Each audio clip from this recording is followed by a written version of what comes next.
A giant meteor was seen showering down, a fiery spectacle channeling through a massive, glowing magic circle. A young girl stood by the window, her gaze locked on the enormous celestial event. The meteor's descent and the luminous circle it passed through filled her with a mix of awe and terror. As she watched, her thoughts raced. The voice of the devil echoed faintly in her mind, carrying with it the ominous weight of bad things about to happen. It felt overwhelming, almost too much to bear. She trembled, her eyes glistening with tears she tried to suppress. She consoled herself with the thought that if she remained a good girl, her father would come for her. This belief, though fragile, was all she had to hold on to in the midst of her fear. Her face bore a deep sadness, her tears falling steadily as the fiery meteor grew closer, inching nearer to her vicinity. An announcement pierced through the heavy atmosphere, calling the attention of all citizens. It was a warning from the defense tower, alerting everyone that a magical meteor had appeared over the skies of the royal capital. The message urged immediate evacuation to nearby shelters. In another part of the city, a young man wielding a magical staff observed the meteor's descent. Its enormity struck him, and he found himself questioning whether it could even be stopped. A subordinate approached to inform him that the counterattack system had been fully deployed. With urgency, he ordered the activation of the destructive magic flame cannon, known as Volks.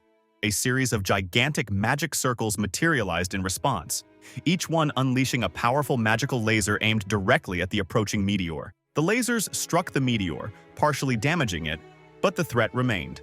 Another announcement confirmed that the magical meteor, known as Ans, was still intact. The situation grew increasingly dire as a follow-up message declared that the fourth layer of the magical barrier had been breached. The young man responded by ordering an immediate strengthening of the protection barriers around the shelter.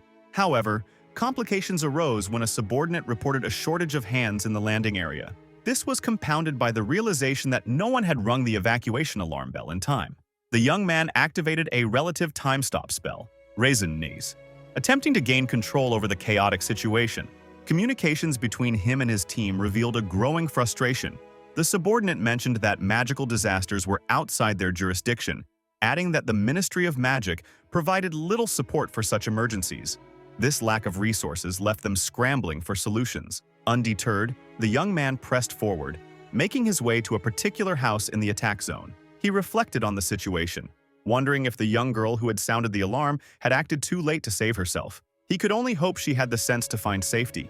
Approaching the house, he felt a mix of urgency and dread, hoping against hope that she was not a fool for staying behind.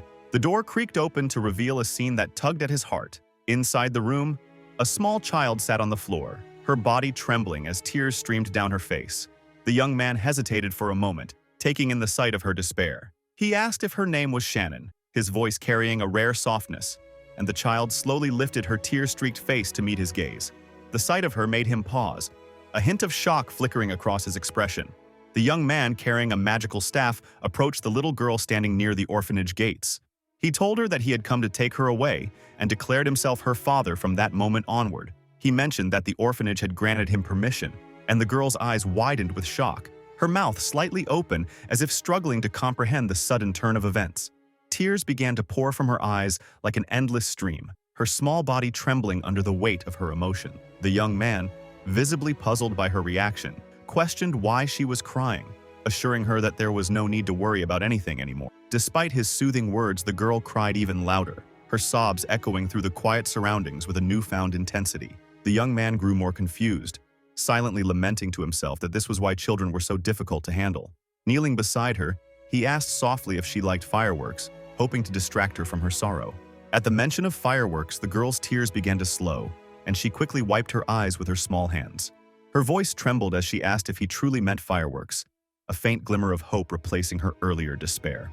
The man smiled faintly and picked her up in his arms.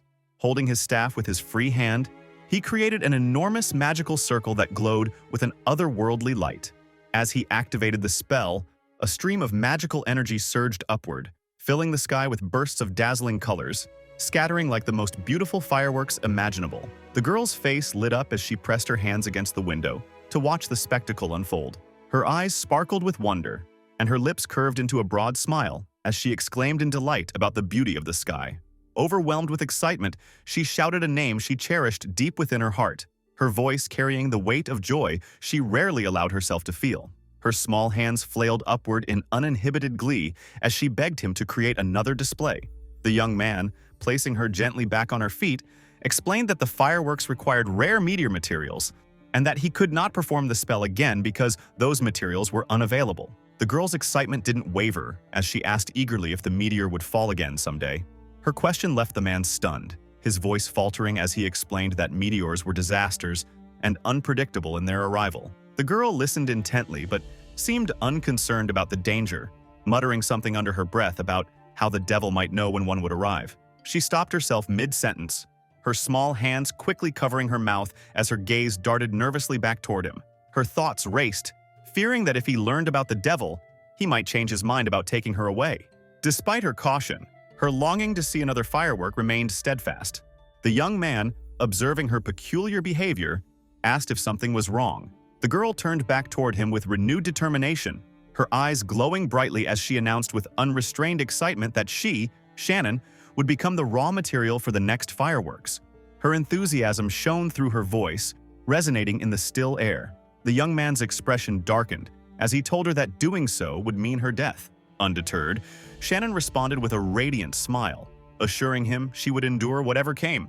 The young man, taken aback by her unwavering resolve, questioned her softly, asking who would then watch the fireworks if she sacrificed herself. At his words, Shannon's face fell, her gaze dropping to the ground as sadness washed over her like a wave. She muttered softly that, in that case, he wouldn't be able to create fireworks anymore. Her words carried a quiet acceptance of the impossibility of her desire. The young man seemed to contemplate her response for a moment before informing her that some magical meteor fragments had fallen into the royal capital. He mentioned that with those fragments, he might be able to create another firework someday, though his tone remained uncertain. Just as the faintest spark of hope began to reignite in Shannon's heart, the atmosphere shifted abruptly. The sound of marching footsteps echoed through the streets as soldiers surrounded the orphanage. Their commander stepped forward, his voice booming as he declared their presence. He announced that they were the royal capital of Anderlazon's Holy Army Defense Force and that they had confirmed the use of magic in a prohibited area. The commander ordered the mage inside the house to come out immediately and present their magic certificate. The young man, holding his staff, walked towards the door slowly, then opened it and stepped outside. As he emerged, he turned back and instructed the girl to wait inside. Bringing out a piece of paper, he handed it to the commander of the army. He explained that his magic had been used to protect a child who could not evacuate during the chaos. The commander carefully examined the certificate and realized that this mage was a first-class mage. A moment of stunned silence fell as the commander bowed his head toward the young man. The rest of the soldiers followed their commander's lead, bowing their heads in unison. The commander expressed his deep gratitude for the young man's cooperation and asked him to excuse their earlier behavior. Addressing the young man formally as a first-class mage, Sir Ein Schwert, the commander demonstrated the utmost respect. Meanwhile, the young girl, who had been peeking through the slightly open door with her head and half of her body visible, was frozen in shock. Her wide eyes and open mouth reflected her disbelief. Her face turned red as she internally marveled at the revelation that the young man was a first-class mage. She thought to herself how impressive and intelligent he must be. After the army had left, the young man called the girl to his side. He reassured her that if she came with him, her life would improve significantly compared to staying in the orphanage. The girl's excitement was palpable. Her eyes sparkled with happiness, and her flushed face lit up as she ran into his arms. Ein picked her up with ease, carrying her as they began their journey. Along the way, they encountered one of Ein's subordinates, who addressed him formally as Sir Ein. The subordinate hesitated briefly before asking where the girl would be taken. Ein replied with confidence that he had received permission to take her with him. As they continued walking, Ein asked the girl to walk on her own. However, she cheerfully clung to him, laughing and playfully refusing to let go. Her lightheartedness brought a sense of warmth to the situation. The soldiers who had checked Ein's certificate earlier seemed unsettled. One of them reviewed the certificate again and noticed that Ein's degree section was blank. Curious, the soldier pointed this out, but the commander calmly responded, saying that such instances were not uncommon for someone of Ein's caliber. The commander noted that people with extraordinary abilities often encountered unique situations like this. Another soldier commented in awe, stating that someone with Ein's skill level could not possibly lack a degree. The commander agreed, adding that it was rare for magic research to progress without formal certification. With a thoughtful expression, his hand resting under his chin, The commander remarked that he had heard about a genius mage in the Ministry of Magic who had yet to graduate. As he spoke, a sense of intrigue lingered among the soldiers. Meanwhile, Ein walked with the girl, holding her hand securely as they traveled along the path. After walking for some time, they arrived at a large, majestic house that resembled a castle. Ein and the girl approached the towering castle-like structure that stood proudly in the distance. Her eyes sparkled with wonder, and her cheeks flushed as she gazed at the imposing yet magical sight. She couldn't contain her excitement, marveling aloud at how the place resembled a castle straight out of her dreams. Ein, with a calm demeanor, explained that it was indeed an old castle he had purchased, adding that from this day forward, it would be their home. The girl was stunned, her astonishment reflected in her wide eyes as she tried to grasp the reality that such a magnificent place could now belong to her. Excitement bubbled within her as she imagined herself running through its grand halls, donning a crown and a royal staff, her youthful fantasies painting vivid images in her mind. As they moved closer, the shimmering moat that surrounded the castle caught her attention. She noted in awe that there was no bridge leading to the entrance. Her amazement grew tenfold when she witnessed Ein walking effortlessly across the water, as though it were a solid path. She froze, her mouth agape in sheer disbelief, unable to comprehend the spectacle before her. Still rooted in her surprise, she muttered that she had never seen anything like this before, not even from someone as talented as Shannon. Ein turned back, gesturing for her to follow, and reassured her that she too could walk on the water. The girl hesitated at first, but eventually stepped onto the shimmering surface. She giggled joyously as she discovered she could walk on it, although she stumbled several times before she managed to reach the other side. Ein encouraged her to hurry so they could settle inside, his composed tone balancing her childlike exuberance. Once across, he formally introduced himself as Ein Schwert and declared that from now on, she would be known as Shannon Schwert. The girl, overjoyed by the new name, repeated it eagerly, her excitement radiating through her glowing expression. Ein smiled slightly, as if indulging her innocent enthusiasm. He then asked her to repeat his name to ensure she had understood. Beaming brightly, she exclaimed, calling him Papa, which brought a faint chuckle from him. He clarified his full title, explaining that Papa was also Ein Schwert, the head of the finest magic atelier in the Ministry of Magic. Shannon repeated the information with a mixture of awe and confusion, her youthful mind struggling to fully grasp the gravity of his accomplishments. Ein watched her closely, noting how most of what he had said seemed to fly over her head. With a sigh, he decided to simplify things and revealed that she had been adopted for research purposes. Shannon froze, staring at him in confusion as she asked what he meant. Ein elaborated that their chief had a peculiar idea to raise an orphan with magical powers into a mage. The chief had entrusted this task to him, promising to let Ein continue his stupid research if he succeeded. Shannon, puzzled and perhaps a bit concerned, asked whether Papa's research was truly stupid. Her innocent question made Ein erupt with passionate indignation. He firmly declared that those who called his research stupid were too incompetent to understand its genius. He then addressed Shannon with an intense proclamation, ensuring she understood his unparalleled brilliance. He called himself a genius, but quickly corrected himself, saying that such a term wasn't enough to encapsulate his greatness. His voice rose with conviction as he proclaimed that he was a visionary, someone destined to leave an indelible mark on the history of magic. Shannon listened, her wide-eyed expression a mix of admiration and slight bewilderment. Ein's fervor didn't waver as he passionately declared that his goal was unprecedented and that no one could predict its success, simply because it was beyond what anyone had ever attempted before. Ein stooped down to Shannon's level and lightly pressed his forehead to hers, asking if she knew what it took to become a good mage. She responded with excitement, declaring her intent to become a magician, but he gently corrected her.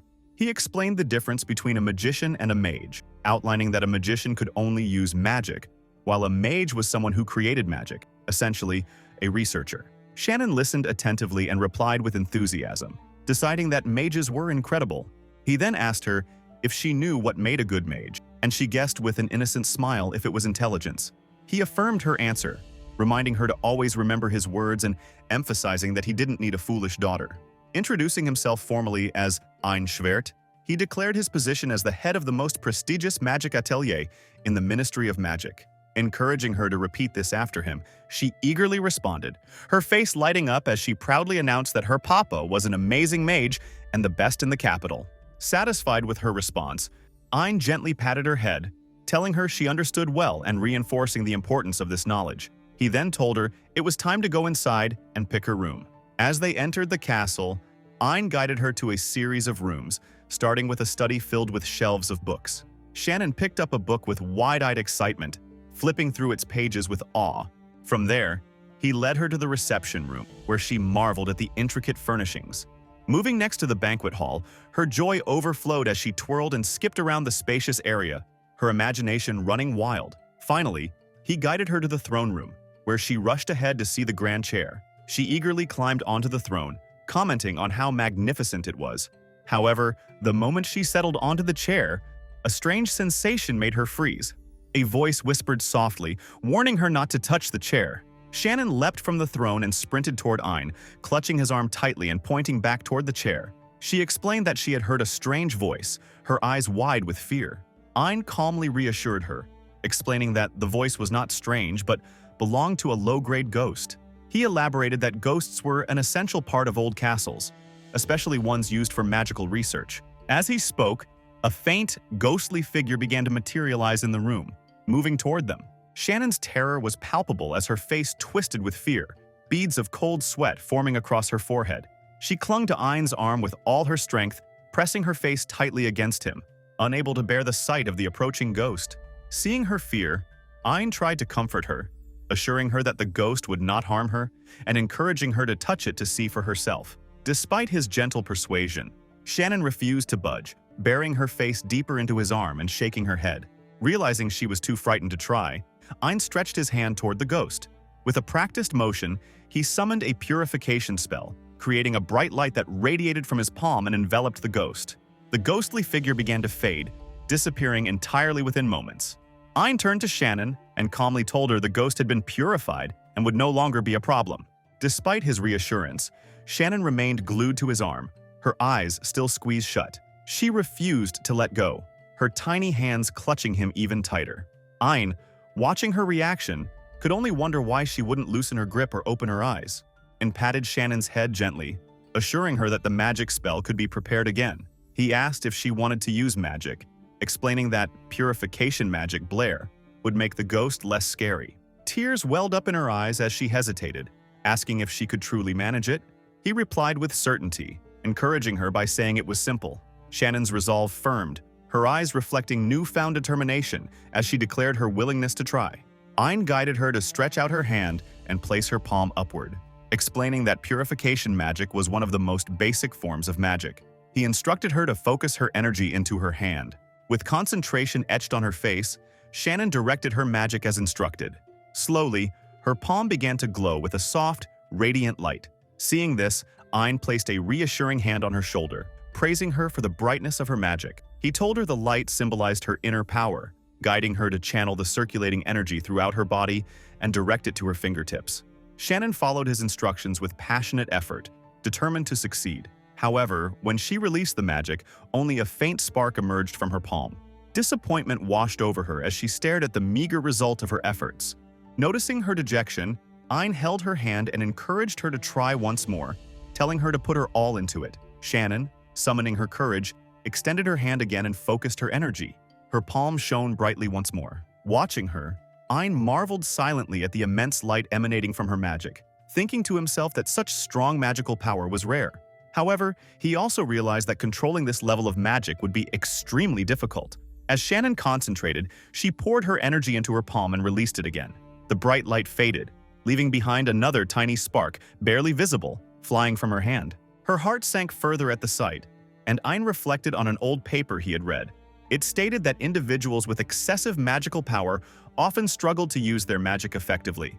He thought to himself that if Shannon could manage to harness her power, she would become extraordinarily strong. Yet, as he mulled over the complexities of her situation, lost in thought, Shannon broke the silence by announcing that she would stop for the day. Her words startled Ein, who questioned her resolve. He struggled to understand her decision, wondering how she could give up so easily after trying so hard.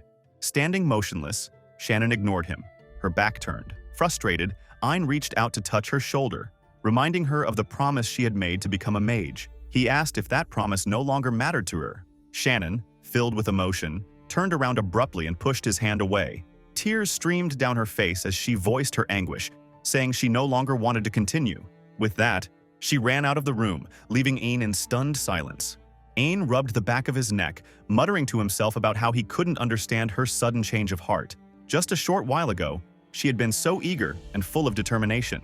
Now, confused and concerned, he set out to search for her, walking through the castle while calling her name. His voice echoed through the hallways as he asked her to come out. Despite his efforts, there was no response. Frustration gnawed at him as he wondered where she might be hiding. He thought he had already checked every place she could be, but there was still no sign of her.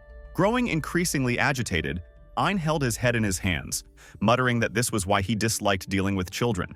He couldn't comprehend how someone who had been so enthusiastic about becoming a mage could give up so easily. Meanwhile, Shannon, hidden away, was lost in thought, her mind replaying a memory. She recalled someone telling her to grow up and reminding her of the commitment she had made. That person had questioned if her decision was different from what she had believed it would be.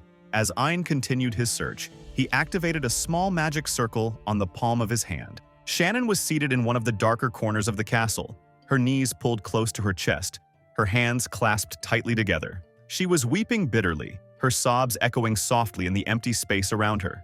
Her mind was clouded with painful memories as she fell into a flashback of a woman's harsh words. The woman had called her a useless child, lamenting that she should never have given birth to her. Shannon's heart ached as she recalled those words, tears streaming down her face as the memories played like a cruel movie in her mind. She was lost in her thoughts, overcome by the weight of her emotions. Through the haze of her despair, a voice cut through, soft yet distinct. It was Ein's voice, asking if she could hear him. His tone carried a gentleness, though it was slightly strained with worry. He explained that he was not near her physically, but was using a magical technique called Telsa to communicate with her. Ein was seated in another corner of the castle, his posture tense as he concentrated on the call. He expressed remorse, telling Shannon that it was his fault she had been struggling. He then asked if she truly did not want to become a mage. Without waiting for her reply, he reassured her, saying it was perfectly fine if she chose a different path. Ein continued, emphasizing that Shannon had every right to become whatever she wished to be. He stated firmly that it was his duty to uphold that fundamental truth and encouraged her to remember it. For a moment, there was silence on the call, as Shannon did not respond. Just as he was about to end the communication, her voice came through, trembling. She asked if her father would also come to hate her someday. The moon was rising high in the sky, casting a faint silver light through the castle windows as she continued to speak. Shannon explained that a long time ago, her mother had taught her magic. She had tried her best, but no matter how hard she worked, she could not succeed. Her voice broke as she admitted that her mother eventually came to hate her because of this. Her words poured out in a flood of anguish. She said her mother had called her good for nothing and incapable of earning money. Her mother's disappointment had been so overwhelming that she eventually left Shannon behind. As these painful memories resurfaced, Shannon began crying bitterly, her sobs growing louder over the call. She blamed herself, saying that she was bad, and that was why her mother had abandoned her. Ein's voice rose sharply over the connection, his frustration evident as he called her thoughts foolish. He fell into his own thoughts for a moment, unable to comprehend the reasoning behind Shannon's mother's actions. He questioned silently what fault such a young child could have possibly committed to deserve such harsh treatment. His thoughts were interrupted abruptly by Shannon's startled cry. His heart raced as he quickly asked her what was wrong.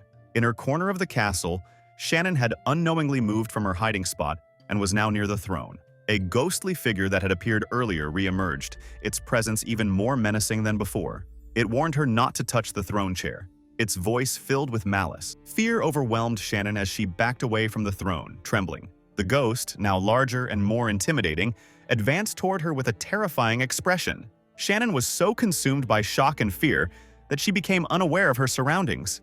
As she continued moving backward, her foot slipped near the stairs leading to the throne room. She lost her balance and fell, her body hurtling toward the cold, hard concrete floor. She was on the brink of hitting her head when Ein, guided by his instincts, reached her just in time.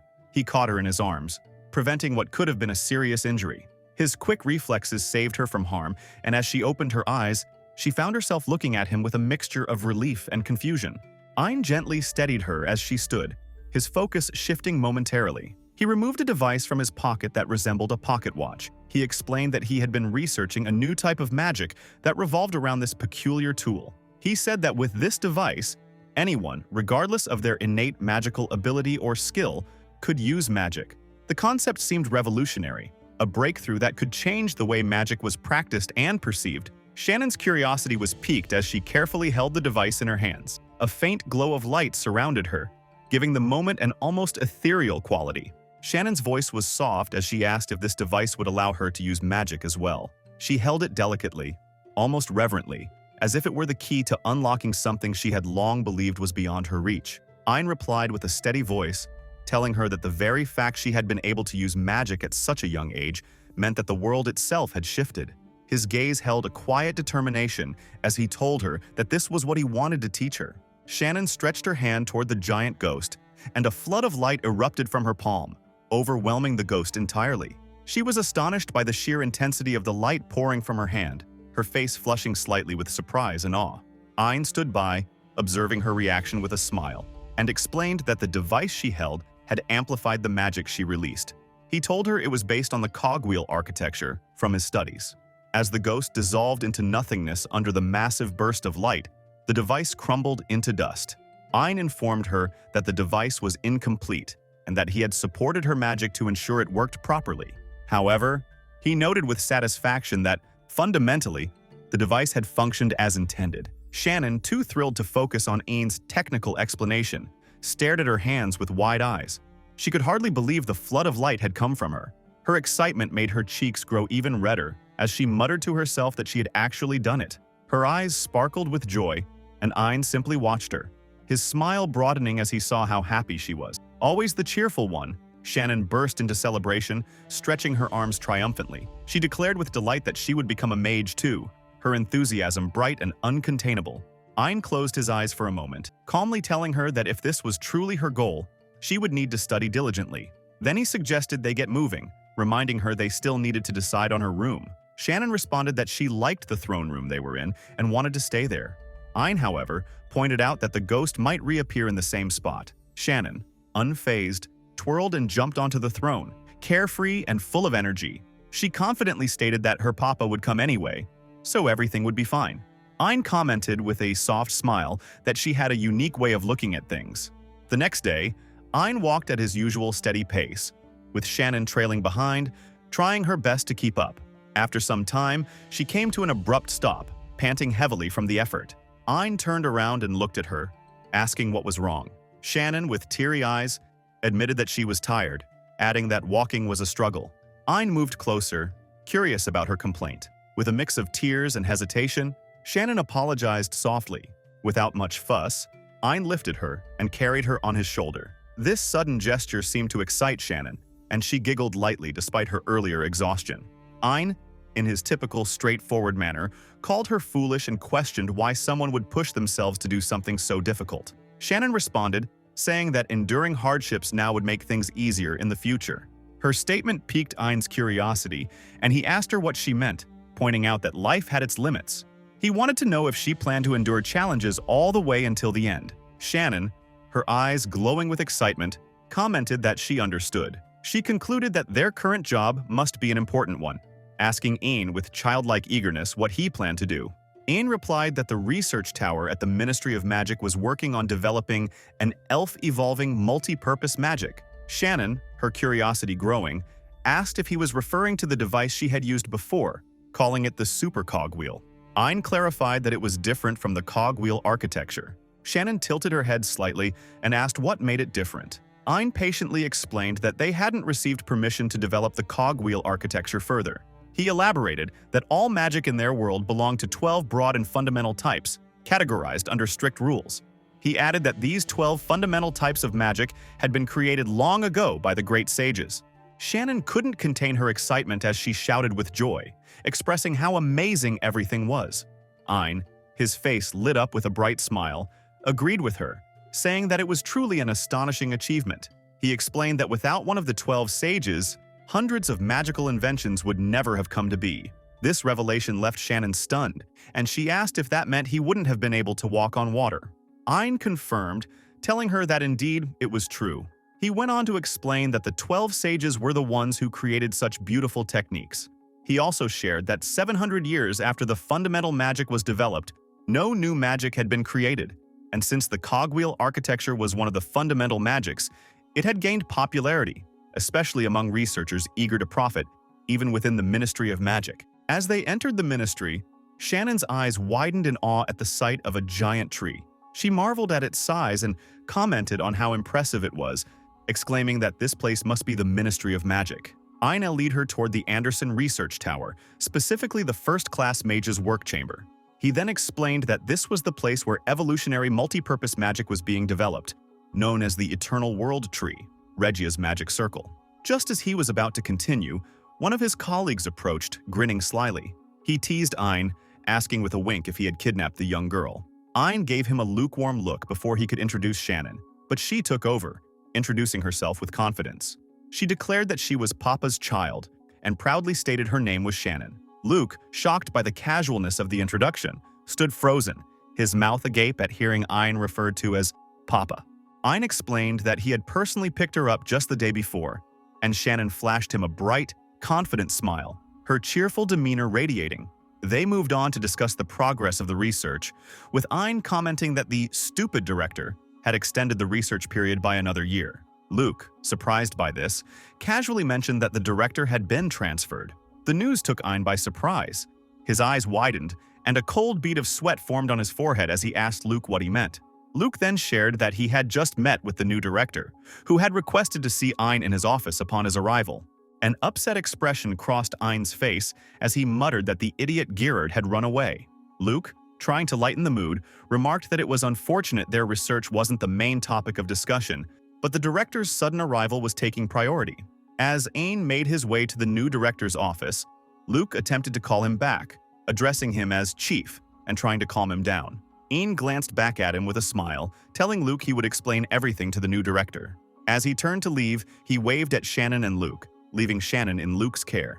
Ein stepped into the new director's office, greeting him with a formal nod. The new director introduced himself as George Barron, noting that the first-class mage's input was the worst he'd encountered. Surprised, Ein asked why, and the director responded that it was because of the underdeveloped plan. Then, the director asked about Ein's academic degree.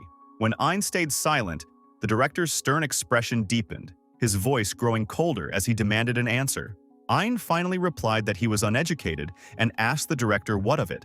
The director, unbothered, explained that this lack of formal education was likely why the project had failed to achieve any significant milestones.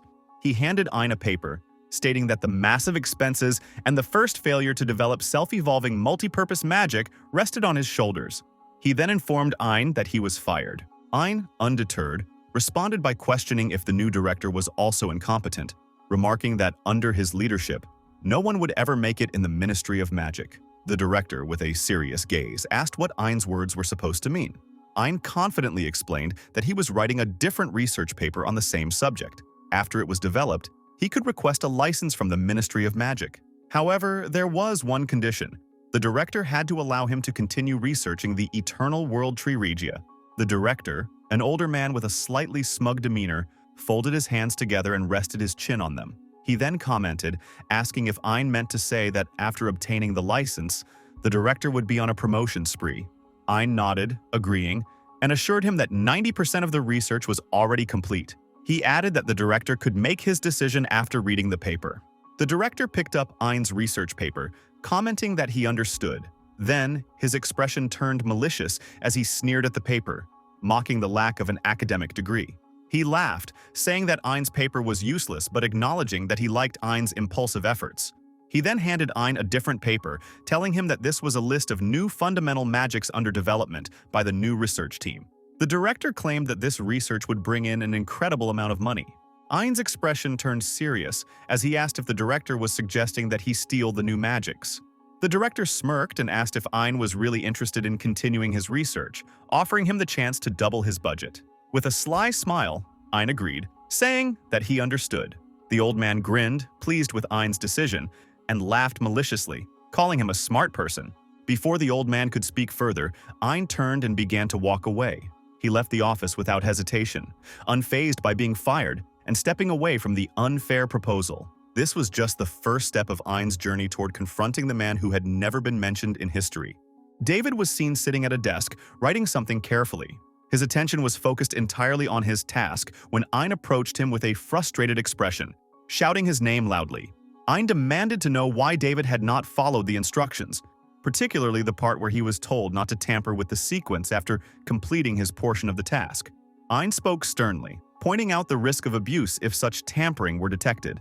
His expression carried a weight of authority, but David dismissed it with a disinterested sigh, claiming it was based on an unproven theory. He argued that no mages could exploit the system in the way Ein feared. Despite David's indifferent tone, Ein remained resolute, his stern gaze unwavering as he demanded immediate corrections.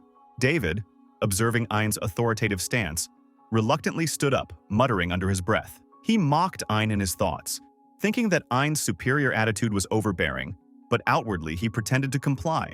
David assured Ein he would fix the issue, his tone laced with irritation.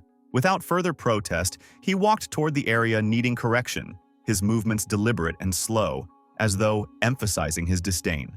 Meanwhile, Shannon, a young and excitable individual, was thrilled to see Ein. She ran toward him with outstretched arms, her face lighting up with excitement. Her cheerfulness created a stark contrast to the tense atmosphere between Ein and David. Before Ein could respond to her enthusiasm, Luke appeared, addressing Ein formally and asking about his recent meeting with the new director. Ein replied with a calm yet serious tone that he had been dismissed from his position.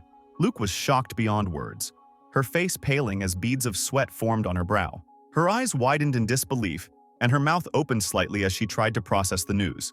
Ein added that he had decided to entrust the responsibility of overseeing the Eternal Tree, known as Regia, to Luke. This announcement sent Luke into a panic, her voice trembling as she attempted to protest.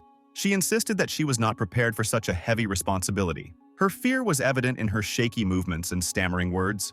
David, who had been standing a short distance away, overheard the exchange and smirked silently, wondering to himself if Ein, the so-called degreeless mage, had truly been removed from his position. Shannon had meanwhile wandered over to David's side, her attention caught by the crystal he was handling. She leaned closer to examine it and exclaimed in awe at its brilliance.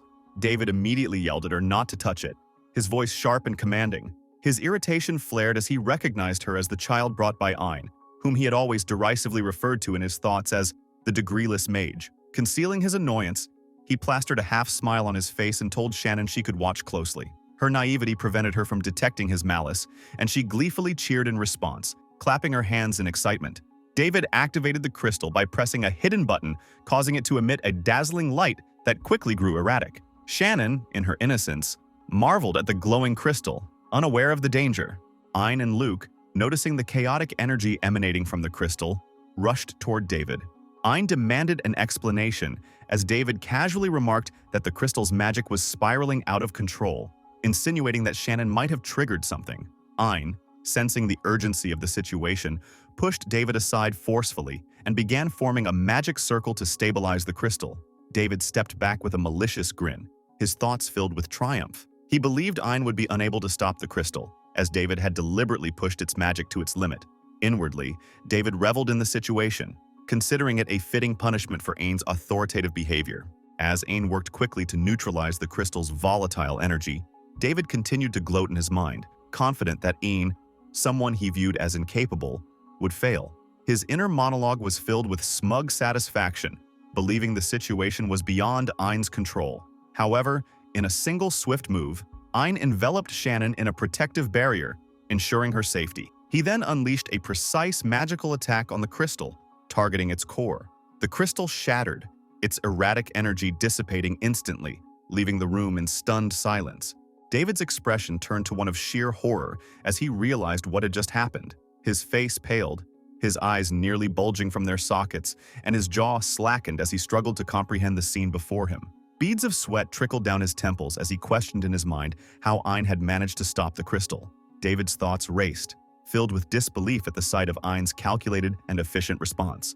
He muttered internally, realizing that Ein had not only neutralized the crystal's energy, but had also managed to destroy its core without causing any collateral damage. Ein turned his attention to David, his gaze cold and unyielding. He expressed his disappointment in David, stating that a mage of his supposed caliber should never allow magic to spiral out of control. Ein's stern tone cut through the tension as he added that even a third-rate mage could have managed to stabilize the crystal, and that a second-rate mage would not have let the crystal spiral out of control in the first place, while David, a first-class mage, had failed miserably. His final words carried the weight of authority and disappointment as he questioned whether David was truly a professional or just an amateur pretending to be skilled. David felt a sting deep in his chest, his emotions churning violently as he watched Ein insult him. The words felt like daggers, making his jaw clench and his teeth grind with frustration. Inside his head, he cursed Ein, labeling him a degreeless mage unworthy of respect. But Ein, unbothered by David's reaction, simply walked away, his back turned to the seething man as if dismissing his very existence. Shannon's voice suddenly cut through the tense moment, calling for her father with excitement in her tone. She eagerly pointed out a sparkle from her magical demonstration, proclaiming it to be something incredible.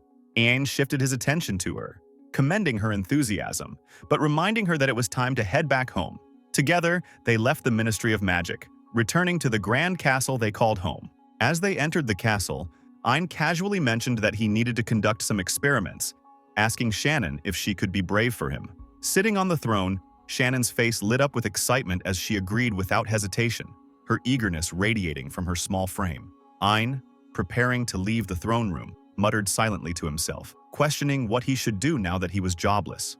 The thoughts tumbled in his mind as he considered whether focusing on the study of cogwheel architecture might be a worthwhile pursuit. Pushing open the door to a particular room using a magical circle, he decided against that idea, reasoning internally that it wouldn't sustain him financially beyond 3 months. Unbeknownst to Ein, Shannon had followed him, her small steps silent as she trailed behind. When the room's door opened, revealing its interior, Shannon exclaimed in awe, calling it an amazing space. Her face shone with joy, but Ein turned to her with a stern expression, scolding her for not behaving appropriately.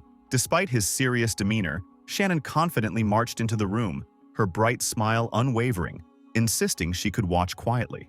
Ein's frustration boiled over as he yelled at her, leaving her frozen in fear before she burst into tears. The sight of her crying softened Ein's resolve, and he knelt before her, speaking firmly but gently. He explained that the workshop for mages was their sanctuary, a sacred space where intrusions without permission could have dire consequences, even resulting in death. Shannon's tears flowed more freely, her sobs shaking her small body as she clung to his words. Ein sighed deeply, telling Shannon that crying would not change his mind. He firmly stated that she could only enter the workshop once she became a mage herself. Shannon's tears fell like a waterfall, her despair palpable as she continued to cry, her face wet with sadness. To console her, Ein asked about her favorite thing to eat. Her tears stopped almost instantly, replaced by a burst of excitement as she shouted her favorite dish. Without wasting any time, Ein prepared the meal for her, presenting it with care. Shannon's eyes sparkled with delight, her mouth watering at the sight of the food before her. She eagerly commented on how amazing it looked, calling it a masterpiece and dubbing it a super pancake. Without hesitation, she dug in, her excitement evident in every bite. Her mouth full, she managed to mumble her approval, savoring the taste with drooling enthusiasm. As Shannon enjoyed her meal, Ein received an unexpected call. The voice on the other end began with a sarcastic tone, questioning whether Ein had messed up again. Recognizing the voice as belonging to Gish, Ein asked what the issue was. Giche explained that during the adoption application process, the government had reviewed Ein's records and discovered that he was no longer part of the Ministry of Magic. Ein frowned, remarking that the inspection should have been completed long ago. Gish responded that this was typical government work, always slow and tedious.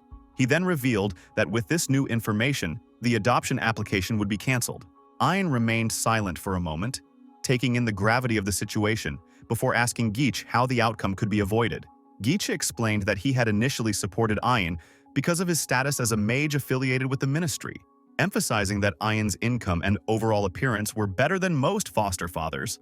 However, he added that this was an entirely different matter now that Ein was no longer employed by the Ministry of Magic.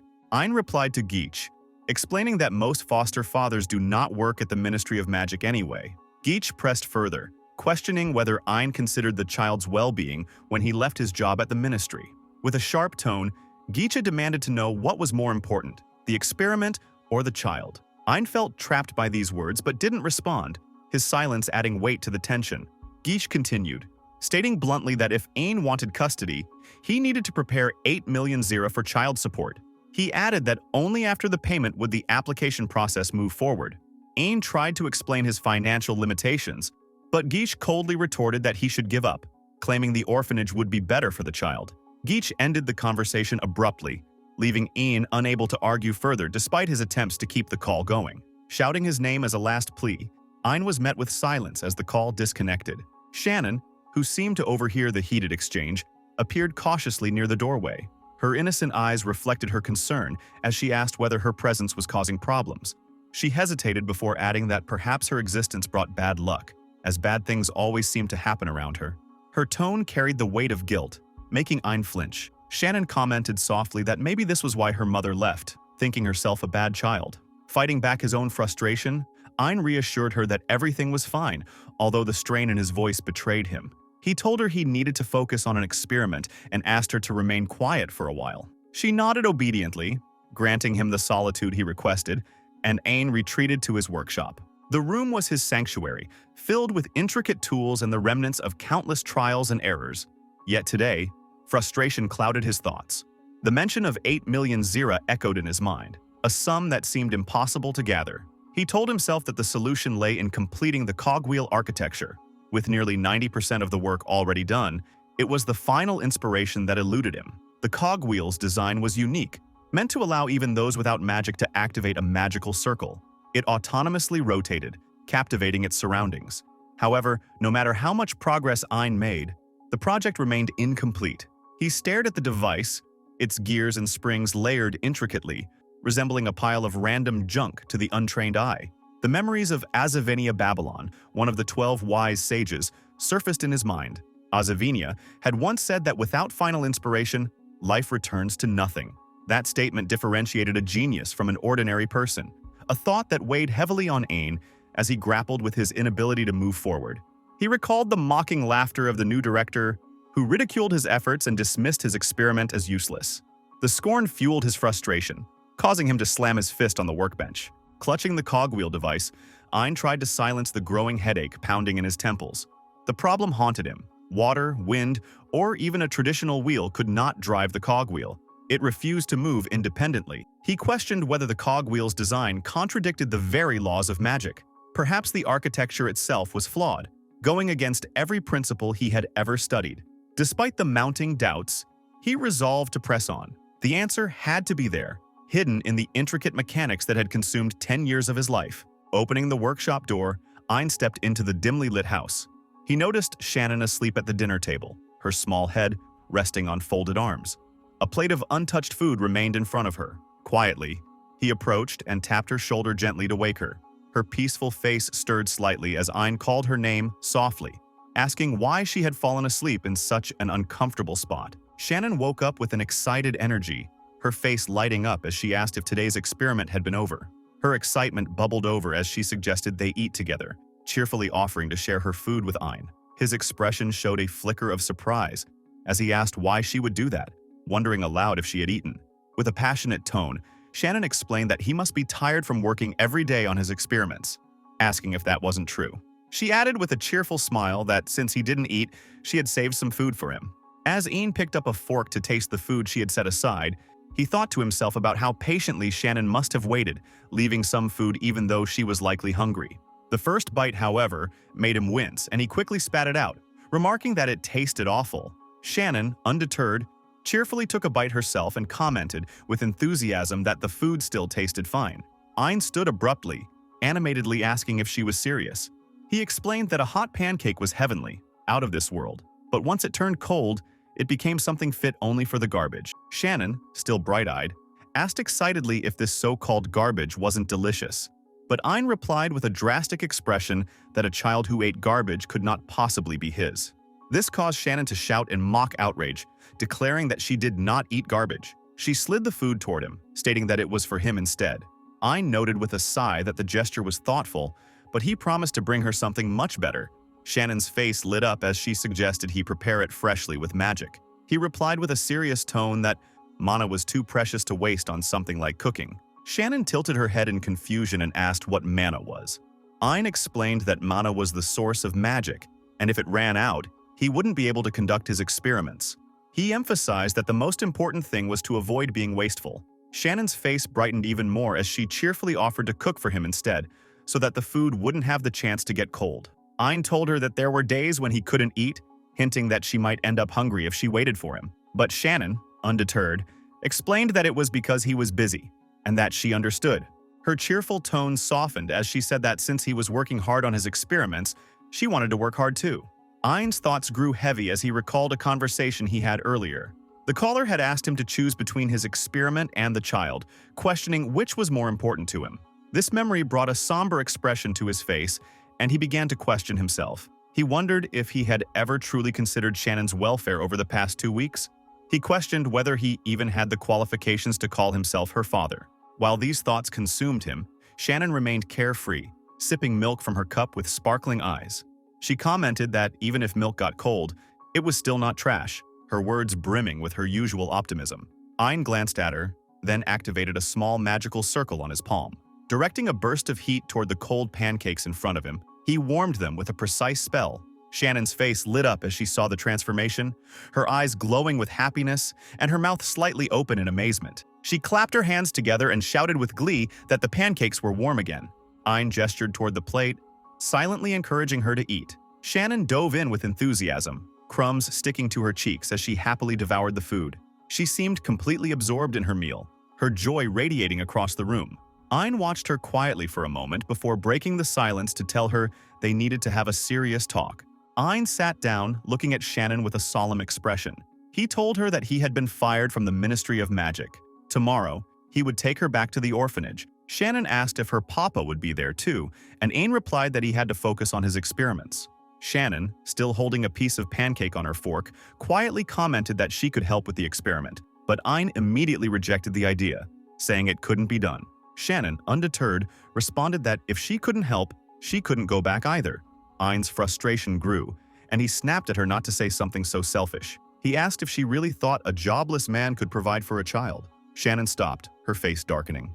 The light in her eyes faded, and she called Ein's attention by saying, "Papa." She tried to comfort him, insisting that Papa didn't need her anymore, asking if that wasn't true. With a heavy heart, Ein replied that it wasn't her fault, that it was his fault, but he didn't know what else he could do other than continue his experiments. They went to bed in silence, the weight of the conversation hanging in the air. As the night wore on, the moon reached its highest point, and Ein suddenly woke with a start. A sharp noise had disturbed his sleep. His eyes shot open, and he immediately sensed something was wrong. There was a strange energy in the air, and he recognized it as magical. The waves of energy were undeniable, radiating from somewhere in the house. His mind raced as he quickly realized that the source was the kitchen. Ein rushed toward the door of his room and threw it open. He could feel the force of the magic growing stronger, as if something was out of control. In a panic, he ran toward the kitchen, bursting through the door. He shouted Shannon's name, his voice full of worry and fear. What he saw inside made his stomach drop.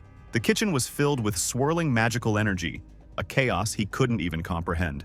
His immediate reaction was disbelief. This was no ordinary magical disturbance. It was something far more intense. The magic felt like a storm, more powerful than anything Ein had experienced. His mind raced, trying to process what was happening. He couldn't understand how it was even possible.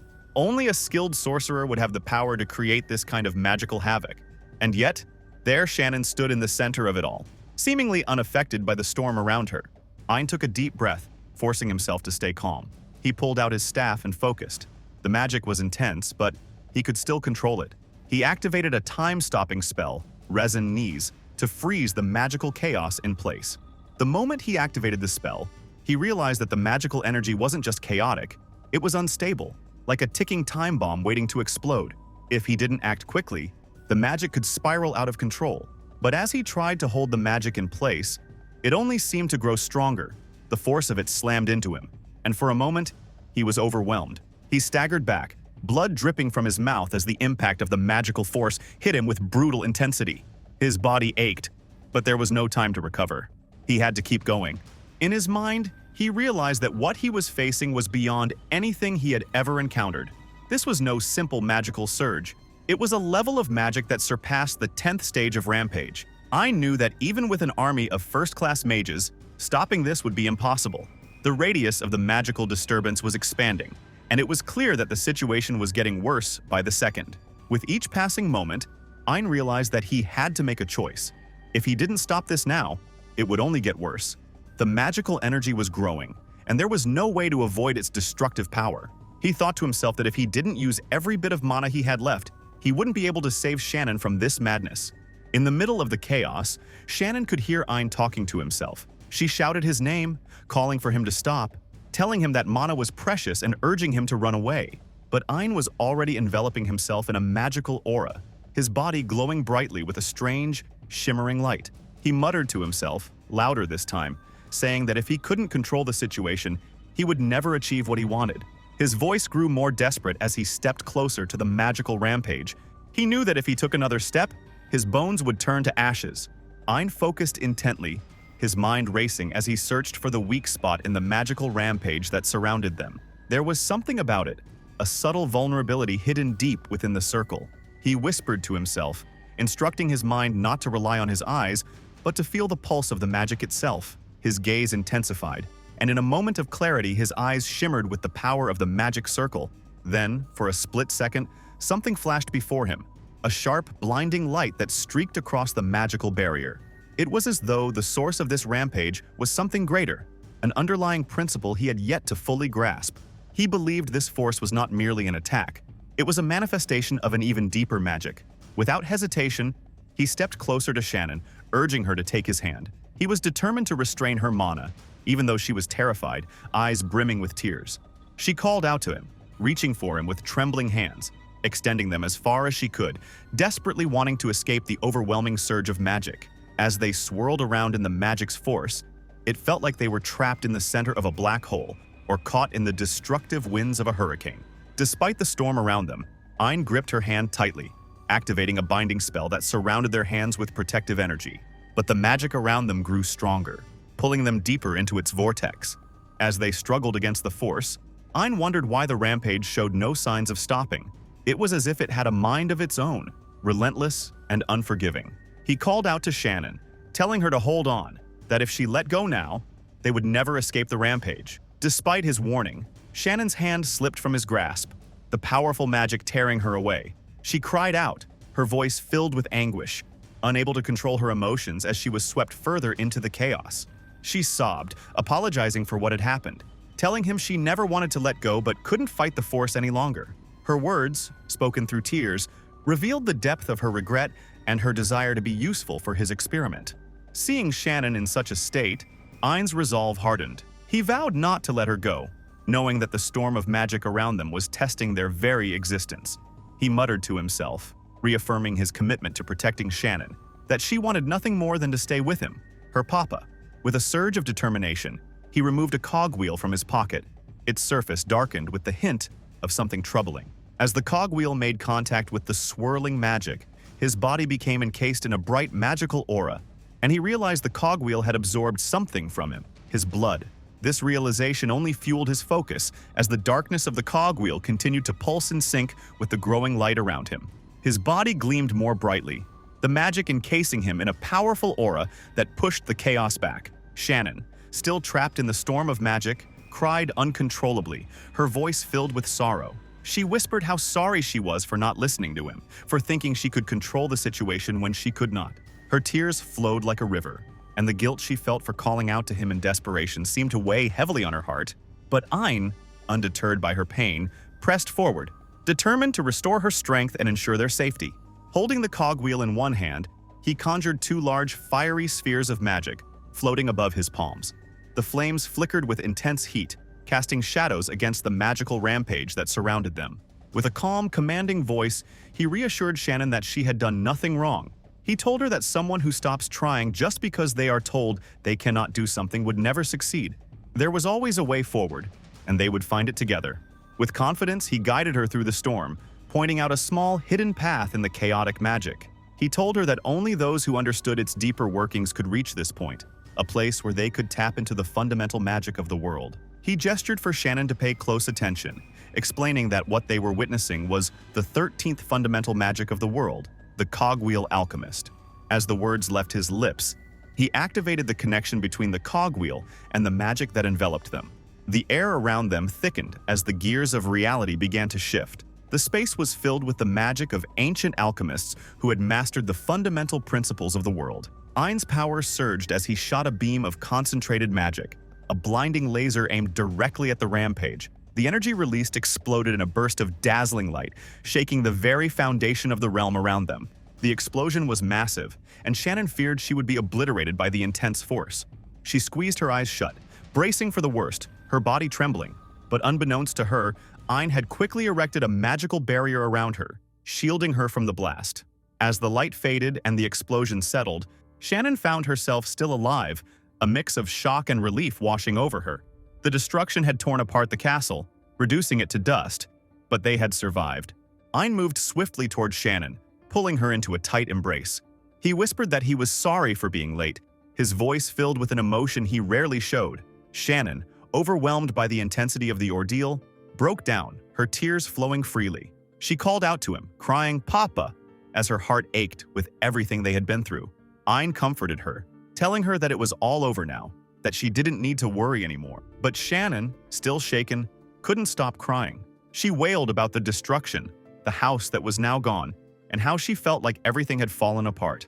Ein soothed her, telling her that it was all right, that they could clean it up, that it wasn't the end. He told her to stop crying, to understand that sometimes things got messy, but they would handle it together. Shannon, though still in shock, looked at him with wide eyes as though trying to comprehend his words.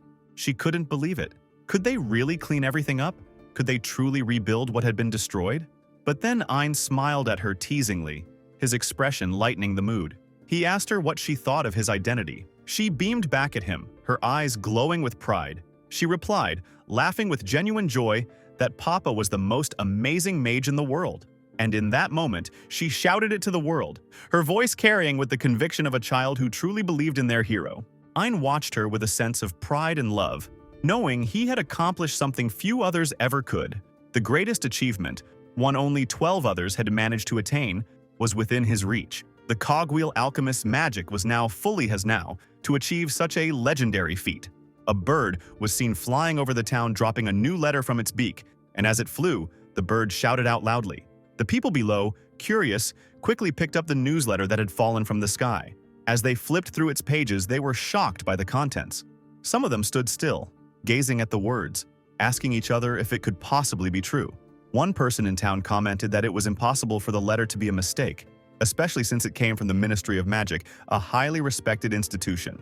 An old man, sitting at his shop and adjusting his glasses, overheard the conversation and spoke up. He mentioned that in his long life, he had heard much about the 13th fundamental magic, an ancient and powerful form of magic that few had seen in their lifetime.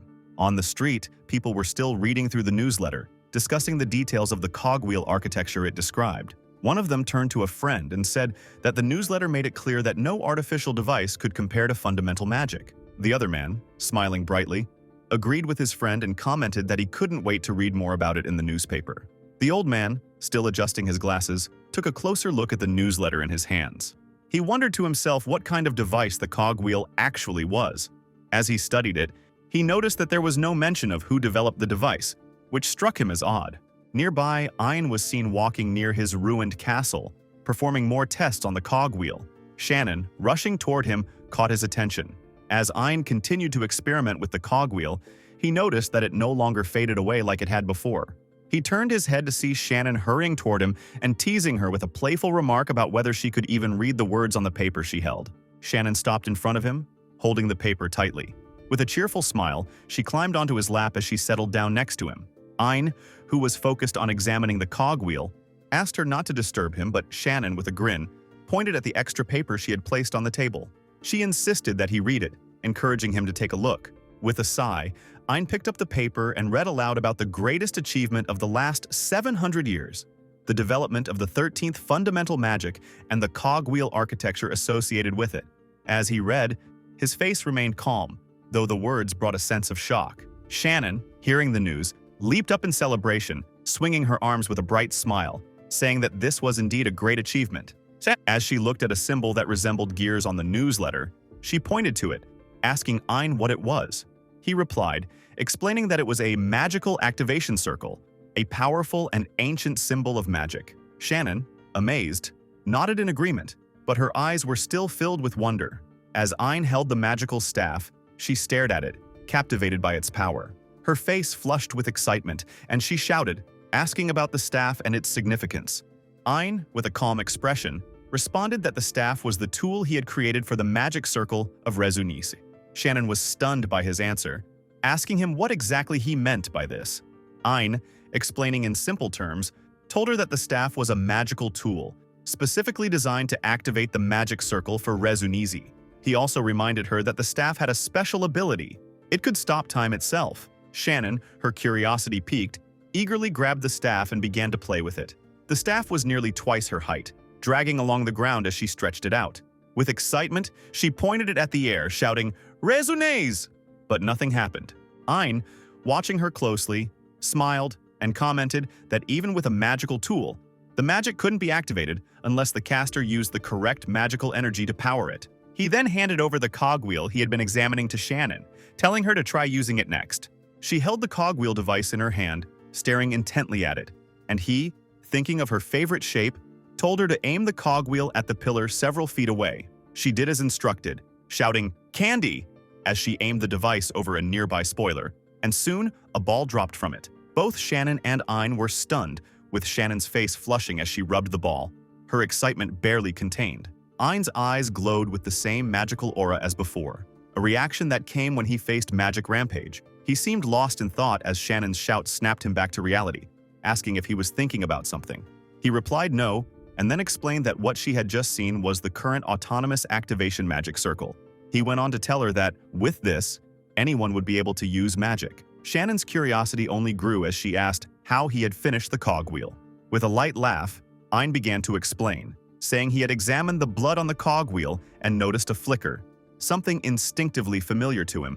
He explained that if one incorporated the cogwheel into their heart, it would continue spinning by using life force instead of magic power. This, he said, meant that spending magic power wasn't required to activate the magic circle. Then he paused, recounting the time when they faced the Magic Rampage, saying that he had formulated the theory during that event. He had transformed his own body into a cogwheel to make it all work. He told Shannon that this was the final piece of completing the cogwheel architecture. Shannon's face showed a hint of horror as she processed what Ein had done to himself. She responded with disbelief, joking that she was now an accomplice since he had used such magic on himself. Ein, unfazed, told her that his heart had literally become a cogwheel. Shannon, still grappling with the enormity of what had happened, dropped to the ground dramatically, rolling in shock, her eyes wide with terror as her body went limp. She was completely stunned by what she had just heard. Ein, however, reassured her that he wasn't dead. He explained that the heat from the architecture made the air in his lungs feel like fire, but he could still breathe. The core of the architecture, he said, was like a tree, allowing his body to move despite the overwhelming heat. This, he confirmed, was the magic at work. Shannon, still in disbelief, stood up, throwing her hands into the air in celebration, shouting joyfully that he was revived. Ein simply nodded, replying that it seemed so, but his tone turned serious as he said that if his theory had violated the laws of magic, he would have died on the spot. In his mind, however, there had been no hesitation in his conviction, and he realized that, above all else, he had only wanted to save Shannon. Shannon, overhearing his thoughts, smiled brightly, her face flushing with a shade of red. She teased him, saying that this was his achievement and that she had helped him reach it. He smiled back, about to speak when he remembered something. With a slight change in his tone, he told her that there was something he needed to discuss with her, something about the orphanage. However, Shannon wasn't ready to hear it. She quickly turned and ran, hiding behind the ball she had created earlier, covering her ears in an attempt to block out the conversation. Ein followed her, gently approaching and telling her to listen. He told her that if she truly didn't want to go back, he would make sure that she wouldn't have to. Rising her head slowly, Shannon peeked from behind the ball she had hidden behind, like a rabbit in a hole, her face adorned with a cute, sad expression. She asked if he was lying, wondering if this was really the truth. He responded affirmatively and asked if there was anything she wanted as a reward for her help in this achievement. Her eyes lit up with excitement as she exclaimed that she wanted a relaxing spa trip. He nodded, understanding, and then asked if there was anything else. Shannon eagerly replied that she also wanted a mummy, her excitement shifting to a more playful tone. He looked at her in surprise, asking if she meant mama. She quickly corrected him, saying that it was mummy and that mama was no good. He asked her if they weren't the same thing, but Shannon teased him, playfully explaining how magicians and mages are different. When he inquired if mama was her real mother, Shannon smiled, giving him a thumbs up, confirming that yes, he was right. He processed her answer, understanding what she meant. In his thoughts, he considered that he would rather have a mother than a man solely interested in research. He reflected on the recent magic rampage, realizing that it had been caused by Shannon's own magic running wild. Normally, such an event wouldn't happen with the magic circle. He hypothesized that Shannon's strong magical power had interfered with the cogwheel architecture, though he had seen no sign of this earlier when she created a ball with the cogwheel. Despite this, he remained uncertain about the full cause of the incident. Lost in thought, he froze momentarily, making Shannon ask if mommy was a no-go. He snapped out of his trance and assured her that he would figure something out. Shannon, cheerfully animated, insisted she wanted a pretty, nice, and gentle mommy who wouldn't get angry. He promised again that he would figure something out. Then, she continued, saying she wanted someone who would always read picture books with her and play every day. She wanted someone who could fly in the sky and use magic, someone strong like her mummy. Hearing all of her requirements, Ein was left shocked, his face twisted in disbelief as he urged her not to talk nonsense, asking where he could find such a lady. Shannon, undeterred, excitedly suggested she could help clean up, to which he replied that he thought the castle would be back by tonight, and they just needed to wait a little longer. She pouted, her finger pressed to her lips with a sad expression, and said she knew Shannon had destroyed it. With a sigh, she asked if there was no way she could help clean up. He replied, asking what she could do, but seeing her gloomy expression, he knelt down and gently asked if she thought she could create a new castle using the cogwheel magic tool prototype. He excitedly gathered the prototype, ready to give it a try, and soon enough she began to form a miniature castle, which she named a cogwheel castle, placing it on the ground to play with. In no time, the night arrived, the moon rising to its highest point. Ein called her over, pointing at the moon, and told her to take a look. He explained that the blue moon was visible and that it was the oriental moon. She asked what he was talking about, and he replied that she needed to train her eyes to see it directly, offering her a pair of special glasses. Once she wore the glasses, her face flushed, as though she could now truly see the beauty of the moon he was speaking of. Ein explained that this moon was full of strong magical power and abundant mana, which allowed materials like orichalcum to form. He mentioned that the characteristics of the moon differed depending on its color, with blue moons having far higher magical conductivity. He pointed to the blue moon and said he would use it to enhance their castle. She panicked, swinging her hands in alarm, expressing concern that it would be noisy if something like Aki's samurai fell. With a terrified expression, she asked if that wasn't the case. He reassured her, telling her that the Oriental Moon's destruction and collection had already been approved. She wondered if it was possible for Papa to reach the moon, to which he explained that most of the orichalcum in the world today was obtained by the 12 sages. He further clarified that, unlike the Oriental Moon, it couldn't be destroyed. Long-distance spells, he explained, were difficult to aim, cost too much mana, and provided little advantage. He continued to explain that the fundamental magic formulas were just representations of natural objects, and nature itself was inherently out of control. Magic derived from nature, he said, was inevitably affected by its characteristics. This was where the cogwheel architecture differed. No magic could surpass it in precision. Ein activated his magic, activating the 11th rank cogwheel X-Deed, making multiple magic circle gears extend from his hand toward the moon.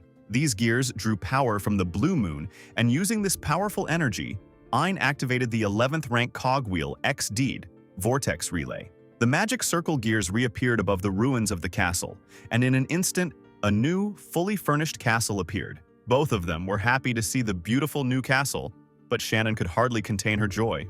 She swung her hands in the air, celebrating, commenting that it was so large and white, and that it was exactly like Shannon's model.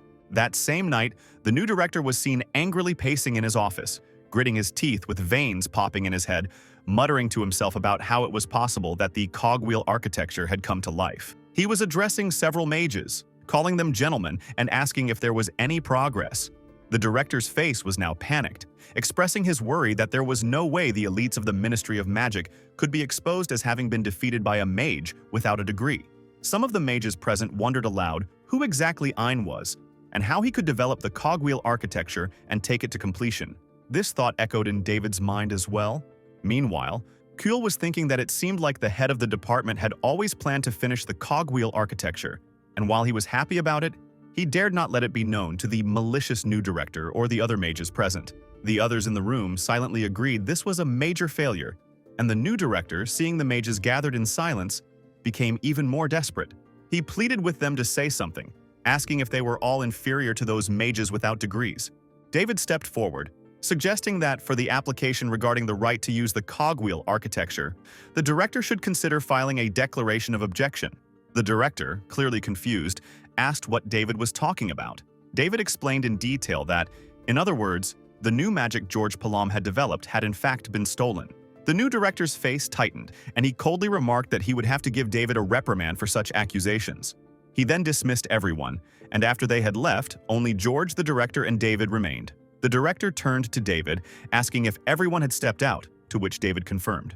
George then asked David more about his plan. David explained that those without education had no place in the academic world, as their names didn't remain. He continued, pondering aloud which side would be supported if they were to fight the new director, who had a degree in magic. George replied, saying that certainly, if David took the story to the academic world, he would surely win.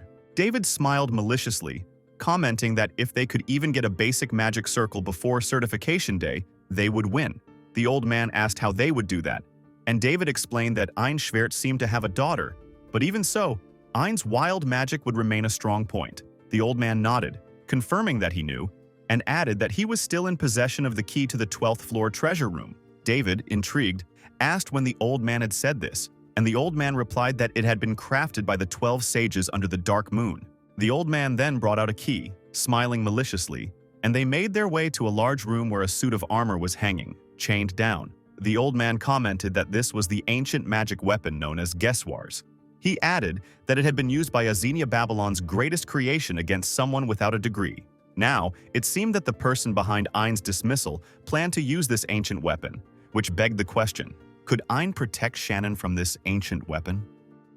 Ein was seated comfortably inside his castle, his calm demeanor accentuated by the tranquil act of reading a book. He sat behind a sturdy desk and a chair, engrossed in the pages before him. Not far away, Shannon could be seen a few feet from him, playing cheerfully with her toys. The serene atmosphere was suddenly interrupted when the sound of the doorbell echoed through the castle. Upon hearing this, Shannon jumped up with excitement from her play area, her voice ringing out with uncontainable joy as she declared she was going to answer the door. Her arms stretched wide in happiness, and a bright smile danced across her face as she hurried toward the door. However, her small stature meant she could barely reach the doorknob, let alone open it. Ein, observing her struggle, quickly came to her aid. He lifted her gently in his arms, allowing her to reach the door handle. Shannon turned the handle with effort and managed to open the door. Once the task was accomplished, Ein set her back on the ground. Shannon stepped outside and greeted the visitor with a cheerful welcome, proudly announcing that this was her papa's house. Standing before them was a man with long black hair, dressed in a soldier's stylish uniform. The uniform was pristine, and his presence exuded authority. The man introduced himself as Geek Balmond, captain of the Black Dragon Experiment Unit under the direct command of the General of the Holy Army. Geech's expression was stern as he proclaimed his purpose for being there. He stated that he was sent to arrest Ein Squirt on the grounds of the illegal destruction of the Oriental Moon. Shannon was taken aback by this revelation, her young mind struggling to comprehend the weight of such an accusation. She looked up at the man with confusion, asking if he was truly there to arrest her papa. The man affirmed his intentions, leaving Shannon momentarily lost in thought. Her small fingers moved as if to count, her expression one of deep contemplation. Shannon thought of how her papa had recently accomplished something great, and yet this man had come to arrest him. She reasoned to herself that being thrown into jail after such an achievement would nullify its significance. The realization struck her like a bolt of lightning, causing her eyes and mouth to widen in shock. Her face twisted in disbelief as a cold bead of sweat formed on her brow. She continued to count on her fingers, piecing together the implications of what she had just learned. Determined to protect her papa at all costs, Shannon made a bold decision. Taking a confident stance, her small frame radiated defiance as she declared that she was the one responsible for destroying the Oriental Moon. Her voice was loud and firm, yet her face betrayed her sadness. Ein was stunned by her words, touched by her willingness to shield him even at great personal risk. With a gentle smile, he placed his hand on her head, his calm demeanor unwavering. He reassured her by stating that the Oriental Moon was not under the jurisdiction of the man standing before them. Geech, who had been holding his sword at the ready, smiled slightly and sheathed his weapon. He commented that it had been a long time since they had last met, his expression softening as he noted how unchanged Ein seemed to be. Ein responded to Geesh's remark with a blank expression, remarking on how Geesh still relied on his characteristic dull jokes. Meanwhile, Shannon observed the interaction with wide eyes, her confusion evident as she watched the two men exchange what appeared to be friendly banter. She could no longer contain herself and shouted at the top of her voice, asking if her papa was truly not being arrested. Ein turned to her and explained that Geeshe was an old friend from the Magic Academy. He further revealed that he had summoned Geesh to the castle for business purposes. Shannon Shannon's face lit up with joy upon hearing this. She began to rejoice, her youthful exuberance overflowing as she threw her arms into the air and jumped with excitement. Her bright smile stretched across her face, causing her eyes to close momentarily as she shouted gleefully that her papa was innocent. Ein, amused by her antics, invited Guiche inside and offered him a seat. He poured tea for his guest as they settled into a more relaxed atmosphere. Shannon, seated across from Guiche, couldn't suppress her curiosity. She called out his name to get his attention and then asked him if her papa was truly the best of all time. Guiche's response was filled with admiration as he acknowledged Ein's prowess. He stated that to call Ein the best in the royal capital would be an understatement. He elaborated by mentioning that Ein's accomplishments were of the same caliber as those of legends such as Isaiah Babylon, the 12 Sages, and the Great Saint, all of whom Ein admired greatly. Ein could hear the conversation between the two as he poured a cup of tea for Guiche. He remarked that he did not particularly care for all the people Guiche had mentioned. As he gently placed the tea in front of Guiche, Shannon suddenly became excited, declaring with great enthusiasm that her father was far better than Azenia. Ein, teasing her with a smile, called her foolish and told her that Azenia Babylon was known as the father of magic. Even to this day, he explained, many of the magical texts authored by Azenia remain undeciphered. He then commented that he could never compare to someone of such a stature. Shannon, undeterred, cheerfully proclaimed that her father would surely be the first to surpass such a legendary figure, asking him if that wasn't true. Ein found himself momentarily at a loss for words, aware that her statement, though exaggerated, carried a ring of truth. Guiche, sipping his tea, interjected with a wry comment that such a notion was impossible. He remarked to Shannon that Ein's personality was far too difficult to allow for such greatness. Ein, shrugging off the remark, stated that he had no desire to be anybody significant and told Guiche to finish his business quickly instead of spouting nonsense. Stretching out his palm toward Guiche as though expecting something, Ein waited as Guiche slid a sealed letter into his hand. He studied the envelope for a moment before announcing that he would be leaving, instructing Guiche to prepare some food for Shannon while he was gone. As he made his way toward the door, Guiche called out to him, trying to stop him. Before Ein could leave, Shannon sprang from her seat and ran to him, her arms flailing with animated energy. She excitedly asked how much food she could eat, her eyes sparkling with curiosity. Holding up 2 fingers, Ein told her that Guiche would make her a towering 20-tier pancake while he was away. Shannon's face lit up with pure joy at the idea, and she turned to Guiche with wide, expectant eyes that brimmed with excitement. Guiche, taken aback by the absurdity of the task, found his jaw dropping uncontrollably. Beads of sweat formed at the back of his neck as he stared at the ecstatic child, who was already imagining the monumental pancake tower. With a sigh and an exasperated expression, he relented, saying that 10 layers would have to suffice. As Ein stepped out, Guiche began preparing the promised pancakes. He heated a frying pan and carefully cooked the first batch, stacking 3 pancakes neatly on a plate. The round, golden layers exuded a pleasant aroma that filled the air. Shannon's eyes widened with delight as she admired the beautiful stack and took in the delicious scent. Counting the pancakes on her plate, she excitedly realized there were 3 so far. Guiche, focused on his task, mentioned that there were still 7 more to go. He continued frying and flipping the batter with practiced skill, each pancake turning out as perfectly golden as the last. When Guiche finally finished making the 10-layer pancake stack, Shannon's happiness was evident in her radiant smile. Her flushed cheeks and sparkling eyes reflected her overwhelming joy. She commented brightly that Guiche had taught her something wonderful and, in her lively manner, expressed her appreciation with glowing enthusiasm. Her hands moved animatedly as she spoke, her delight infectious. She declared that her father was truly the best and mentioned, with playful curiosity, that he was getting her a mother. Guiche, maintaining his usual stoic demeanor, responded with a simple inquiry, asking if that was truly the case. Shannon, noticing the cold expression on Guiche's face, became concerned and asked if he wasn't happy about the idea. Guiche, without missing a beat, flipped another pancake in the pan with expert precision, his movements smooth and confident. Suddenly, his expression turned somber. He asked Shannon if she had ever heard of magic stone disease, his voice carrying a weight of seriousness. Shannon was taken aback by the unexpected question, her excitement replaced with a curious expression. She asked what it was, her tone filled with genuine interest. Guiche explained in a calm yet grave manner that it was a rare and incurable illness that gradually transformed a person's body into a magic stone. The weight of his words hung heavy in the air as he continued, mentioning that a student at the Anderson Magic Academy had been studying the disease extensively. He added that the student's father had suffered from magic stone disease. Guiche spoke with a somber tone, explaining how a student could never find a cure for something as vast as the challenges before them. He continued with a saddened expression, recounting how the student's father had died just a few days earlier. Before his passing, the father had told his son that one day the results of their combined research would save countless lives, and in doing so, his life's work would not have been in vain. Guiche's words carried the weight of sorrow as he described how, at the father's funeral, his superior dismissed him as a fool for chasing such lofty dreams. The superior had claimed that the father's death was in vain, since his research left behind no tangible results. Shannon grew visibly upset as Guiche detailed this painful story. She expressed her disdain for such cruel attitudes. Her frustration frustration mounting with every word. Geach, maintaining his grim demeanor, added that the superior in question was none other than Goldbird Aide, the current head of the Ministry of Magic. This revelation shocked Shannon further. Geach explained how Goldbird was not someone a mere student could stand up to, causing Shannon's face to twist in anger. Her frustration boiled over as she thought of the injustice. Despite his fear, the student had stood up to Goldbird, telling him that he was mistaken. Geach continued, his tone heavy, recounting how this act of defiance had led to the student's expulsion from the Magic Academy. Geach explained the gravity of this consequence, noting that without a degree, the student's name could never be published within the academic world. Shannon was left confused and disheartened, asking if this meant that the student's potential for greatness would never be recognized. Geach, stacking up his 10-tier pancake absent-mindedly, clarified that while holding a license was one thing, true honor was something entirely different. Looking to the ground with a melancholy expression, Geach revealed that if the student had only bowed his head and admitted he was wrong, he would not have been expelled. This decision had cost him the opportunity to leave his mark in the history of magic. Shannon's sadness deepened, and she asked if this meant the student could not be a wonderful person. Geach replied, explaining that while the student was arrogant, eccentric, and socially inept, he was incredibly sincere when it came to magic. He reflected on how the student had once said that gaining respect equivalent to the 12 sages or the saints was something he had no interest in, as his only passion was magic itself. Geisha recalled a conversation from years ago when the student had been sitting on a bench with his legs crossed, engrossed in a book. In that moment, the student had declared that he cared only about magic, not recognition. Geisha snapped out of the memory and told Shannon that while many would die for the chance to be ranked alongside the 12 sages, the student was different. He described the student as a stubborn individual who had always been that way. Time passed quickly as Geisha shared these reflections, and before long, it was growing dark. Geisha prepared to leave, reminding Shannon to lock the doors behind him. He bid her farewell as he walked out, leaving a box by the door to help her reach the handle. Shannon waved cheerfully, thanking him for his thoughtfulness. The moon climbed higher into the night sky, casting its pale light as Shannon continued playing with her toys inside, the doors securely locked. Suddenly, there was a knock at the door. Shannon's excitement was immediate as she dropped her toys and rushed to the door, believing it to be her father. She carefully opened the door, only to find no one standing there. Her initial surprise turned to confusion, and she stepped outside, calling out for her father. Without warning, a large and mysterious hand appeared from behind her, reaching out and grabbing her. Some moments later, Ein was seen walking toward his castle with a steady determination. When he reached the front door, he inserted his key to unlock it, only to realize the door was already unlocked. His heart sank with unease as he pushed it open, calling out to check if Geisha was still there. Stepping inside, his eyes quickly caught sight of Shannon's cogwheel ribbon lying on the ground. He froze, his mind racing with questions as the sight of the ribbon filled him with dread. Kneeling down to examine it, he felt the weight of a looming danger surrounding him. Just as he began to sense an attack, his instincts kicked in, and he leaped out of the way as a massive fist came crashing down where he had stood moments before. He darted outside the house, narrowly evading the devastating blow. The ground shook violently from the impact, leaving behind a hollow cavern in the foundation of the castle. As Ein leaped into the air to avoid another attack, he couldn't ignore the destruction this force was causing. His thoughts raced as he acknowledged that there had been no such cavern before, a clear sign of the sheer power at play. Suddenly, the ancient armored figure, known as Azania's greatest creation, approached him with calculated precision. Ein immediately recognized it as Geswars, an ancient weapon of immense strength. The figure ordered him not to move and to turn around slowly, addressing him formally as Ein Schwert. Ein's mind churned as he realized that someone inside the armor was violating Azania Babylon's masterpiece, activating the weapon in defiance of the ancient magic pact. The operator of the suit demanded Ein relinquish control of the fundamental magic circle in exchange for his daughter's safety. This statement left Ein stunned as the implications became clear. The enemy's true aim appeared to be the cogwheel architecture. Understanding this, Ein quickly pieced together that Shannon was likely within the core, suggesting she was being controlled remotely. His mind continued to race as he deduced that the caster must be linked to the castle, and the operator was manipulating the suit from afar. David, the man controlling the armor, spoke through the ancient weapon, taunting Ein and urging him to comply. The voice was laced with malice as David commanded the suit to attack once more. The ancient weapon unleashed a series of terrifyingly destructive strikes, obliterating everything in its path with devastating force. Ein, however, managed to evade each attack, displaying agility and precision. As the dust settled momentarily, Ein reached into his pocket and retrieved the cogwheel architecture, holding it up for the operator to see. He declared that this was what they sought, using the moment to bargain for Shannon's release. David's laughter echoed through the armor, a malicious sound that revealed his confidence. From his distant location, David commented that now that he knew the location of the fundamental magic circle, Ein was of no further use. The statement left Ein momentarily unsettled, but he quickly regained his composure. Speaking firmly through the weapon, he retorted that David's actions revealed incompetence and a lack of understanding of the ancient weapon's true nature. David, enraged by Ein's defiance, responded with a twisted expression of anger. He unleashed another powerful attack, a devastating devastating blow aimed directly at Ein. This time, instead of dodging, Ein stood his ground, raising both arms to block the attack. The impact was immense, causing the surrounding ground to quake and cave in, as if struck by a missile. Despite the force, Ein remained unmoved, holding back the giant suit's strike with sheer strength. David, observing this from his control location, was visibly shaken and terrified, his confidence cracking as he struggled to comprehend how Ein had withstood the blow. Ein addressed the operator once more, stating that Shannon was safe as long as she remained within the core. David was stunned into silence, the realization dawning on him that his leverage was slipping away. Refusing to back down, David quickly launched another attack, this time a massive strike known as Gobergbots. Ein anticipated the move and dodged swiftly, watching as the attack struck the ground with earth-shattering force. The impact sent shockwaves through the area, creating a deafening explosion and scattering rocks and dust in all directions. As the dust settled, Ein maintained a defensive stance, his body tense and ready for the next move. He knew this battle was no ordinary confrontation. It was power against power, a head-to-head clash that demanded every ounce of his strength and resolve, and so the real fight was just Abbott to begin. Ein knew very well that Gesvarts belonged to the Ministry of Magic, and this realization made it clear that the one behind this attack was someone from within the ministry. This meant there was more to the situation than met the eye. As his thoughts raced, trying to piece together the mystery, the ancient weapon launched another devastating strike aimed directly at his position, shattering the ground beneath him. The armor-clad construct extended its clawed arms, reaching out with the intent to eliminate him. Ein quickly activated Rezunize, forming a protective shield around himself, but he soon realized that it had no effect against the relentless weapon. The realization hit him like a bolt of lightning as he recalled something Azenia Babylon had written in his book about the 13th barrier magic of Gesvars. Even as his mind searched for answers, the ancient weapon prepared yet another powerful attack known as Shesta as a defense system against any incoming attack. This was a spiraling ball of destructive energy designed to pierce its target like countless needles. Ein attempted to counter, but his efforts proved futile as the attack left the ancient weapon completely unharmed. In the distance, David, the one controlling the weapon remotely, appeared on a projection emanating from the armored suit. He spoke in a cold, mocking tone, taunting Ein as if to emphasize his superiority. David's words carried a chilling warning, making it clear that if Ein dared to defy him again, his daughter would pay the ultimate price. Ein's expression remained steady, though his frustration was evident. He countered with a calm response, pointing out that the user of the ancient weapon had gravely underestimated the true nature of Gesvarts' magical architecture. The design of this ancient construct prioritized protecting humans within its core. He asserted that if the activation of the weapon wasn't cancelled, its user would still fail to inflict harm upon Shannon. His words carried a weight of certainty, as if challenging the very foundation of their strategy. The taunt seemed to strike a nerve as David, visibly angered, activated another formidable attack through the armor. This time, a massive ball of magical energy took shape, radiating destructive power. The suit's projection conveyed his sneering confidence, mocking Ein further and calling him a degreeless mage. As the ball of energy hurtled toward him, Ein narrowly evaded the attack, jumping swiftly out of its path. With his staff in hand, Ein prepared his counterstrike. He summoned Volk, a spell that manifested a series of cogwheels arranged like a magical circle. Each wheel unleashed a concentrated beam of energy, firing relentlessly at the ancient weapon. The barrage was met with an impenetrable dark shield that absorbed the attack without a scratch on the ancient construct. Ein observed the defense carefully, his mind racing to analyze its properties. He realized the dark orichalcum armor was too dense and resistant for physical or magical attacks to penetrate. Knowing this, Ein muttered under his breath, acknowledging the gravity of his predicament. If he couldn't find a way to break through the weapon's impenetrable barrier, victory would remain out of reach. His resolve hardened, and his determination burned brighter than ever, his glowing eyes reflecting his unwavering commitment to overcome the challenge. The ancient weapon wasted no time,